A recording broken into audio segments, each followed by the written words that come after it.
दुनिया भर में मुस्लिम आबादी ईसाई धर्म के बाद दूसरे नंबर पर आता है। वहीं भारत भी दुनिया का दूसरा सबसे बड़ा मुस्लिम आबादी वाला देश है। लेकिन भारत में मुस्लिम कहां से आया और कब आया? दोस्तों, भारत में इस्लाम का आगमन सन 711 ईस्वी में हो चुका था। इसी साल की बात है जब मुसलमानों ने स्पेन में भी दाखिला किया था।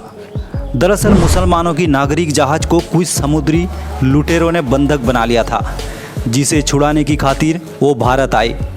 क्योंकि जिस जगह पर उनके पानी जहाज को बंधक बनाया गया था वो जगह सिंध के राजा दाहिर के राज्य में आता था। कूटनैतिक और राजनीतिक प्रयास असफल होने के बाद बगदाद के हज्जाज बिन यूसुफ ने 17 साल की उम्र के बिन कासिम को छोटी सेना के साथ राजा दाहिर से युद्ध के लिए भेजा। राजा दाहिर और बिन कासिम के बीच युद्ध हुआ। युद्ध में सिंध के राजा दाहिर को हार का मुंह देखना पड़ा था। बस यहाँ से भारत में इस्लाम का आगमन शुरू हो चुका था। पर युद्ध के लिए सिंध के राजा दाहिर ने अपने बेटे और दूसरे राज्यों से मदद मांगी और बिन कासिम से उन्होंने युद्ध किया। लेकिन बिन कासिम ने मुल्तान, दीपालपुर, अरोर, ब्रह्मनाथ, बेहर, राभर और निरून पर सन 713 ईस्वी में जीत हासिल कर ली और कश्मीर से लेकर पंजाब और सिंध तक अपने राज्य का विस्तार किया।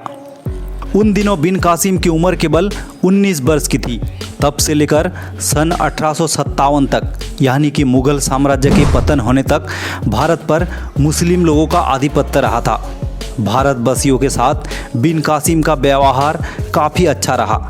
इसी वजह से यहाँ की जनता उन्हें काफ़ी प्यार करती थी। जब वो वापस बगदाद लौट रहे थे तो ज़्यादातर भारतवासियों ने नम आंखों से उन्हें विदा किया था। सन 713 ईस्वी से भारत देश में इस्लाम का आगमन हो चुका था और सन 1857 तक निरंतर ये बरकरार रहा। ये वो समय था जब दूसरा कोई और मुस्लिम शासकों का भारत में आगमन हुआ था। 11वीं शताब्दी में मुग़ल शासकों ने भारत देश की राजधानी दिल्ली को बनाया और बाद में जब मुग़ल शासकों ने यहाँ राज किया तो भी भारत देश की राजधानी दिल्ली थी। इसके बाद 2 दशक भारत के तत्कालीन सम्राट अकबर ने कुछ अंग्रेज़ों को यहाँ रुकने दिया था। लेकिन धीरे धीरे कर अंग्रेज़ों ने देश के छोटे छोटे नवाबों और राजाओं से साठगांठ बना ली और फिर धीरे धीरे कर उन्होंने आखिर में सन 1857 में भारत से मुग़ल साम्राज्य का पूरी तरह से अंत कर दिया। भारत में काफ़ी लंबे समय तक मुस्लिम शासकों ने शासन किया। पूरी दुनिया में भारत देश में दूसरे नंबर पर सबसे ज़्यादा मुस्लिम आबादी रहती है। हमेशा से हिंदू और मुस्लिम दोनों साथ साथ मिलकर रहे। दोनों ने एक दूसरे को स्वीकार भी किया और दोनों के दिल में दोनों धर्म के लिए इज्जत और मोहब्बत पहले भी थी और आज भी है। दोस्तों, इस तरह से भारत में इस्लाम का आगमन हुआ। अगर भारत पाकिस्तान अलग नहीं हुए होते तो भारत देश दुनिया का अकेला और पहला ऐसा देश होता जहां मुस्लिम आबादी सबसे अधिक होती।